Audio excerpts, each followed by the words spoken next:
in excess of 100 power stations that were severely affected by the floods, leaving many parts of the city in darkness. To date, all high voltages substations have been restored, with some work still in progress on low and medium voltage faults. Power supply interruptions are being experienced in areas such as Gwandengezi, Zwelibovu, and Maran Ridge almost daily. This is caused by an electricity overload.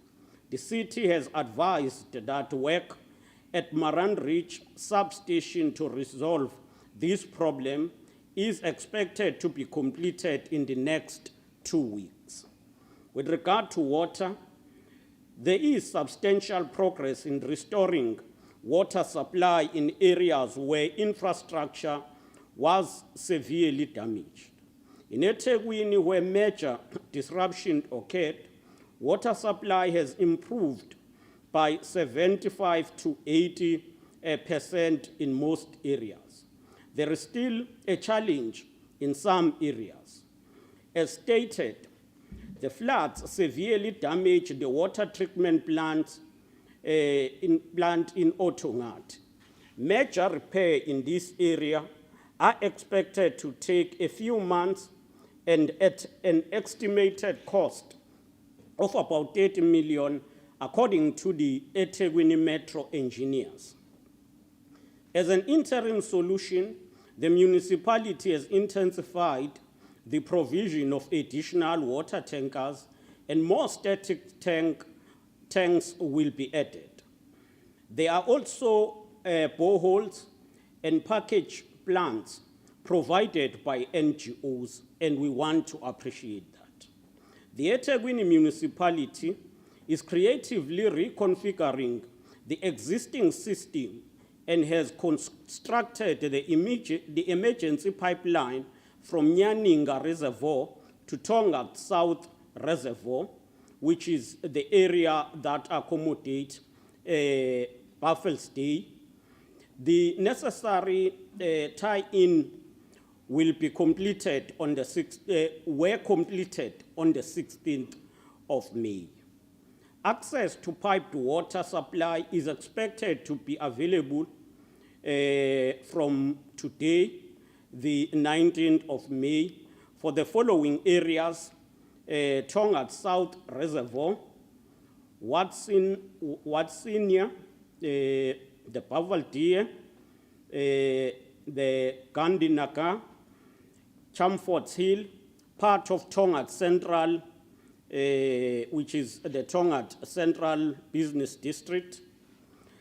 The restoration of supply to Othongathi South areas was achieved due to the design nature of reticulation system and the proximity of available existing water point. The municipality further advises that supply to Othongathi South areas will be intermittent, as it must ration and be rationalized with other areas. And the following areas are feeding from Nyaninga, which is King Shaka, Dube Trade Port, AgriZone, Mount Moreland, and Shortlands. So there will be rotation in some of these areas. The municipality continue its plans to augment supply to more areas fed from the damaged Tongaat water treatment works, and will be reporting in due course on update for the Hambanati, Emona, Mamba Ridge, and surrounding areas. Supply is still a challenge in the lower Molweni areas and Wushwini due to road and water infrastructure being destroyed. About 188 water tanks within eThekwini have been deployed as an interim measure to supply water in all affected areas. We have also started to put static tanks and drill boreholes in some areas. Supply to Ntuzuma and surrounding areas is still a challenge as well. The municipality continues to balance supply in these areas by rationing major pipeline replacement work that will secure supply is due for completion by a week ending on the 20th of May. This will cover Inanda, Newtown B, Inanda, Newtown C, Nhlongwana, Ezimangweni, and Best. The plan for the permanent reconstruction of the Otongati water treatment works, which is a permanent solution to the current challenge, is well underway. The municipality will give continuous updates in this regard. With regard to the implementation of immediate response by human settlement, service providers have been appointed for the construction of 1,810 temporary residential units across the province. To date, 77 of these are complete, and the progress is slowed by the suitability of land, as rebuilding cannot take place in some areas where communities were flooded. Units are being constructed in Molweni, KwaMakuta, and Inanda. These will soon be handed over to beneficiaries. In terms of land identification purposes, out of 64 mass care centers, 21 have been linked with a possible land parcels. At least 25 land parcels from the National Department of Public Works and the Provincial Departments of Public Works have been identified, totaling to 49 hectares. Detailed assessment currently is being undertaken on the 25 recommended properties. The South African National Defence Force is implementing Bailey bridges, while the Department of Transport in KwaZulu-Natal is leading a massive project called Valama Holes, Fixing Potholes, which is working, the department is working with municipalities. While 630 schools were damaged, they have all been opened and are functioning following the floods, with temporal mobile classes having been provided. With regard to rehabilitation and reconstruction, building back better is the main focus of the province. Our province suffered 3 major setbacks within a short space of time. The first was COVID-19. The second was social unrest of July 2021, and then the April 2022 floods. According to the survey by the Department of Trade, Industry and Competition, at least 826 companies were affected, and the cost of the damages to companies is estimated at 7 billion. Recently, President Cyril Ramaphosa, accompanied by key ministers, visited the province to engage with business on government's response to disaster. The top 3 districts that had the biggest impact were eThekwini municipality, with 239 companies responding, accounting for 50.6%, followed by iLembe, with 87 companies accounting for 18.43%, and Ugu district with 45 companies accounting for 11.44%. These floods have impacted on about 31,220 jobs, with eThekwini accounting for 68% of jobs impacted. If we say jobs impacted, we mean that there are people who are unable to go to work now because their companies have not opened as yet. The damage to Toyota has resulted in their temporary closure in the Durban South Basin. An estimated 30,000 employees across the manufacturing industry are out of work currently. This means that employees could be without pay for approximately 3 months. Given the severity of damage at Toyota South Africa, we are, however, very encouraged by the decision and commitment of Toyota globally and other businesses to rebuild and build back better here in KwaZulu-Natal, despite the setbacks and losses to businesses which was caused by the floods. The recovery priorities include working with the private sector to ensure disaster-proof rebuilding processes. With regard to port operations, these are being improved, but are being affected by the rest of the network in the province.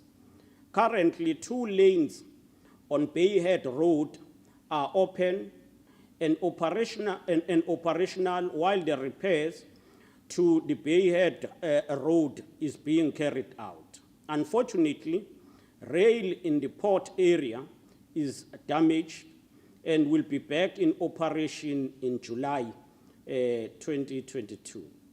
There is consideration to open a new road along the railway line to easy movement of cargo. Electricity and water challenges around the port are affecting many companies, and until there is progress on the road feeding into M7, we will be affected by costly delays in the port of Durban. We are, however, pleased to note that operations at King Shaka International Airport are back to full normal, with the Dube Trade Port providing water tankering by using its own equipment and sourcing water from their own dams. As a result, the much publicized water crisis at King Shaka International Airport, a strategic location especially for tourism sector, has now thankfully been resolved. With regard to the support to small businesses, we are also implementing measures to assist spaza shops in townships and implementing tourism sector interventions and SMMEs relief for infrastructure. For this purpose, the Department of Economic Development, Tourism and Environmental Affairs is repurposing 67.5 million toward the SMMEs and Co-op Relief Fund as approved by the Provincial Treasury. The fund will prioritize township and rural businesses and informal traders in eThekwini, Ilembe, King Cetshwayo, and Ugu district. In this regard, the Executive Council has approved the application to National Treasury for the release of 1 billion funding for immediate needs while awaiting the appropriation of the rest of the disaster fund. This is to cover the shelter support, human settlement interventions, water and sanitation interventions, road and relief.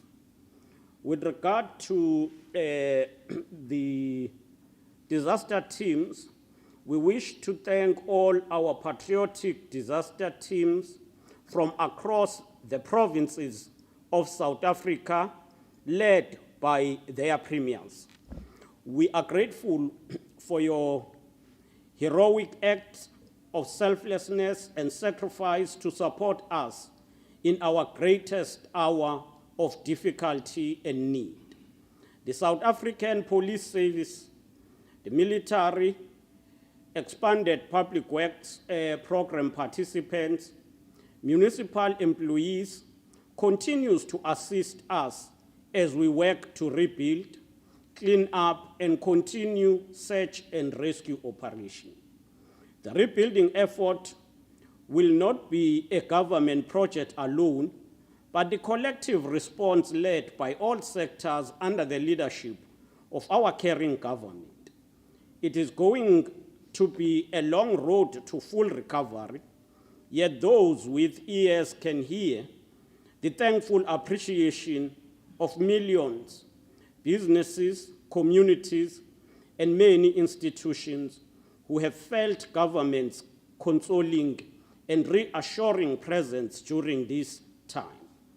It will be recalled that the province opened a dedicated bank account for donations under the account with Absa Bank, and the account is 4103831039. As at the 15th May 2022, the account had 125,000 of this amount, 100,000 is specifically earmarked for the health department. The balance of 25,000 will be used toward the rebuilding. The bulk of donor funding has been sent directly to NGOs and can be accounted for by the NGOs. The Human Rights Commission and the United Nations Coordinating Office in South Africa will work with NGOs to ensure that citizens receive a report on who did what with donations earmarked for the people affected by floods in KwaZulu-Natal. There were many announcements made by various corporate companies and NGOs, but all of us will need to account and be transparent about what we did and how the money earmarked for flood victims in KwaZulu-Natal was spent, who was assisted, where, and what intervention. In closing, work continues for the restoration of what has been destroyed and to heal and rebuild together. We extend our gratitude to all the individuals, public and private institutions, businesses, the faith-based community, traditional leaders, NGOs, donors, as well as local and international diplomats who have assisted our province in its time of need. The initial application has been submitted to national government to assess the first tranche of funding. As this happened, work to restore services has continued by various institutions from their baseline budget. The situation has improved and is better than on that fateful day of the 11th April because of the work led by this government. I wish to reiterate once again that, as we said when this disaster tested us, this is a time to pull together and address the challenges in the interest of all those affected by the flood. Now is not oversimplifying a difficult challenge which we must overcome. Neither should we allow laziness and incompetency to prolong the suffering of our citizens. We will not allow failures and incompetency to be explained, but we will not use lies to achieve political capital at the expense of the people. When we pull together, we will weather any storm. We will let us harness this great spirit of collaboration and work together to rebuild better our beautiful province of KwaZulu-Natal to its glory for the benefit of all her people. I thank you.